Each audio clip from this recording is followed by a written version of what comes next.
আবু সাইদকে কিন্তু হাসপাতালে নেয় নাই, নিয়েছিল প্রায় 4-5 ঘন্টা পরে। 4-5 ঘন্টা পরে হাসপাতালে নেওয়ার পর ডাক্তাররা যখন চিকিৎসা করে তখন সে মৃত্যুবরণ করে। বৈষম্য বিরোধী ছাত্র আন্দোলন চলাকালে 16 জুলাই পুলিশের গুলিতে নিহত হন বেগম রোকেয়া বিশ্ববিদ্যালয়ের ইংরেজি বিভাগের ছাত্র আবু সাইদ। তার মৃত্যু নিয়ে একটি বক্তব্য দিয়েছেন সাবেক প্রধানমন্ত্রী শেখ হাসিনা। শনিবার আওয়ামী লীগের অফিসিয়াল ফেসবুক পেজে শেখ হাসিনার ওই বক্তব্যের একটি অডিও রেকর্ড পোস্ট করা হয়েছে। অডিওতে শেখ হাসিনা জানান, গুলি খাওয়ার পর আবু সাইদকে 4-5 ঘন্টা পরে হাসপাতালে নেওয়া হয়। আবু সাইদ গুলি খাওয়ার পর তার সঙ্গী সাথীরা তাকে কোথায় নিয়ে গেল? শেখ হাসিনার কথাবার্তা বিশ্লেষণ করে বোঝা যায় তিনি বোঝাতে চেয়েছেন তার সঙ্গীরাই তাকে মেরেছে।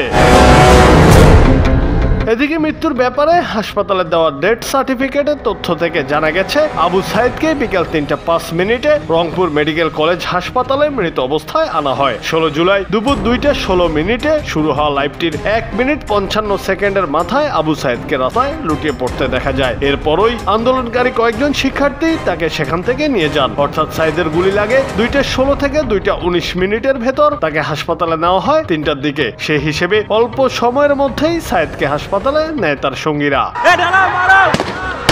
ডাক্তাররা জানিয়েছেন সাইদের শরীর জুড়ে ছড়রা গুলি ও রাবার বুলেটের চিহ্ন ছিল। অতিরিক্ত রক্তক্ষরণের ফলে তার মৃত্যু হয়। তাছাড়া খাদ্যনালী ও উরুর রক্তনালীতেও জখমের কারণে রক্ত জমাট বেঁধে গিয়েছিল। ভিডিও ফুটেজ, ঘটনায় দায়েরকৃত মামলার অভিযোগ ও ময়না তদন্তের প্রতিবেদন থেকে প্রতীয়মান হয় শেখ হাসিনা তার বক্তব্যে আহত হওয়ার 4-5 ঘন্টা পরে সাইদকে হাসপাতালে নেওয়ার ব্যাপারে যে দাবি করেছেন তা মোটেও সঠিক নয়। জুনায়েদ আহমেদ, বাংলা টিভি। আবু সাইদকে হত্যার কথা বলে সেখানে একটা ভিডিও দেখালো। হ্যাঁ, খুব স্বাভাবিক, এটা মানুষের সেন্টিমেন্টে লেগেছে যে তাকে পুলিশ গুলি করে মেরেছে।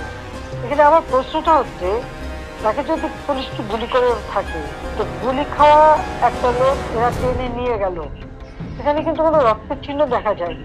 দ্বিতীয় কথা হচ্ছে যে তার সঙ্গীর সাথে যে তাকে টেনে নিয়ে গেল, কোথায় নিয়ে গেল?